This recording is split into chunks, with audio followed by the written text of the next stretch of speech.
C'est en pleine campagne, entre Valenciennes et Lens, que Marie-Christine et Gérard se sont installés, restaurant cette belle maison qui était une ancienne forge. Auparavant, Gérard ne disposait pour jardiner que d'un espace de 300 mètres carrés. Ici, avec un terrain de 27 arts, il allait pouvoir satisfaire son amour des plantes et le plaisir de la création. Marie-Christine est fleuriste.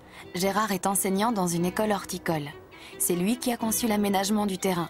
Il a réalisé de nombreuses esquisses avant de définir le plan général pour les travaux qui ont débuté en 2003. Tout contre la terrasse, voici le jardin des gouttes d'eau qui évoluera sans doute plus tard vers un véritable bassin. En attendant, de simples tonneaux de bois et une petite pompe électrique permettent le mouvement de l'eau dont le murmure habille les alentours. De tels volumes peuvent bien sûr accueillir des plantes aquatiques pour l'épuration de l'eau et même de petits poissons qui élimineront les larves de moustiques. Juste à côté, un large parterre surprend toujours les visiteurs. Les plantes sont installées dans un sol de gravier parmi des pots de terre cuite cassés. C'est un jardin dont le sol est essentiellement basé sur des terres très drainantes, c'est-à-dire un assemblage de cassons en dessous pour drainer énormément et ensuite ajouter à cela quasiment 50% de sable à la terre. Donc comme ça, on a quelque chose de très drainant. Alors pourquoi des pots cassés ? Pour ne pas tomber dans la démarche classique de la rocaille. Ça permet de garder beaucoup de plantes et surtout en hiver. Au-delà de la zone de terrasse, un sentier nous conduit à la tonnelle de fer forgé où il fait bon s'asseoir à l'ombre durant les jours de grande chaleur. C'est ici que sont concentrées les plantes à intérêt hivernal, comme les élébores que l'on peut voir depuis la maison.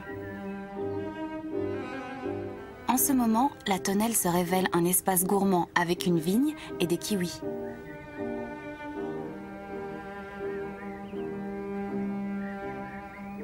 Dans la longue plate-bande qui s'étire sur la gauche, un silo à compost en forme de nid d'oiseau géant a été installé parmi les plantes. Sans enlaidir le parterre, il fait gagner beaucoup de temps.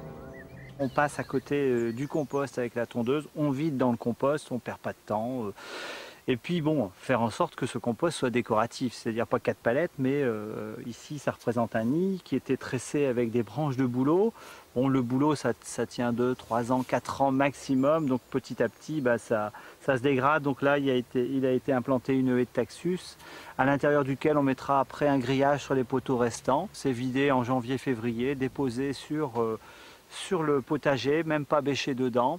Les vers de terre font le bêchage et puis on bêche pas, on passe un coup de fraise, on incorpore le fumier comme ça. Pour l'aménagement du terrain en rectangle, Gérard a dessiné 8 cercles successifs, 8 zones de gazon qui, de la plus petite à la plus grande, se succèdent de manière tangente. Gérard voulait innover par rapport au schéma à la française ou à l'anglaise et le résultat est tout en harmonie. Ces hydrangéas forment un bel ensemble en massif, assurant une longue présence de couleurs.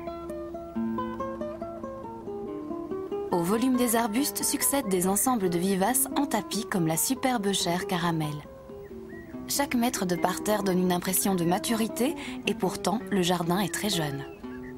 Le jardin est dans sa 5e année de végétation. C'est vrai que personnellement, très surpris du résultat. Je pense qu'une des raisons, c'est d'abord le fait que ce soit une prairie qui avait plus de 40 ans sans être cultivée, labourée. Puis après, le phénomène plantes vivaces qui apporte des éléments, une croissance très forte dès la première année. C'est particulièrement intéressant. Les vivaces ont été plantées en taches de la même variété pour créer des zones de couleurs. Ici, l'été sera chaud avec le rouge des héléniums qui débutent leur floraison. Cette vivace revient à la mode pour la composition des parterres de feu avec du rouge, de l'orange et du jaune. Pour couvrir toute la surface en une seule saison de plantation, Gérard a effectué une importante commande de plantes. On a planté 3000 vivaces. Pour ne pas faire d'erreur, on a choisi de partir du plus clair au fond du jardin, les blancs, pour finir au plus foncé dans les premiers cercles près de la maison, les plus sombres. Voilà, et à partir de là, depuis, on mélange les choses en achetant de la plante en fleurs, en venant la positionner, en observant un peu chaque été ce qui serait utile de modifier. Année après année, les plantes ont tendance à s'interpénétrer. Les taches formées à la plantation sont moins nettes, le parterre prend une allure plus naturelle. Un sentier a été aménagé dans le large parterre. Il permet d'effectuer une promenade différente et de contempler le jardin sous d'autres angles.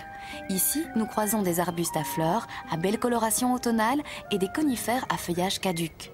C'est eux qui forment l'arrière-plan du parterre, mais ils vont aussi faire évoluer l'ambiance du jardin.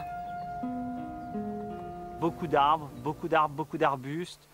C'est évident que dans 10 ans, l'aspect global du jardin risque d'évoluer fortement, avec beaucoup de zones d'ombre.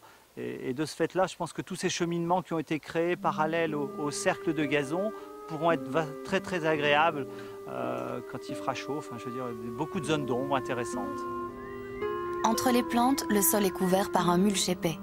Source d'humus, cette couche protectrice maintient l'humidité et permet d'éviter le moindre arrosage. C'est un jardin sans entretien et pourtant, déjà les composts, c'est faciliter la tonte. Une couverture de sol totale et ensuite le broyage en surface dont le premier objectif c'est de lutter contre les adventices. Donc pas de désherbage ou quasiment pas, c'est du plaisir. C'est pas une corvée, c'est pas des haies à tailler, c'est pas du gazon à tondre, enfin ou très peu, quoi. Ce jardin beau pendant toute l'année, Gérard l'ouvre une fois par an au public. Bienvenue à tous dans le nord de la France.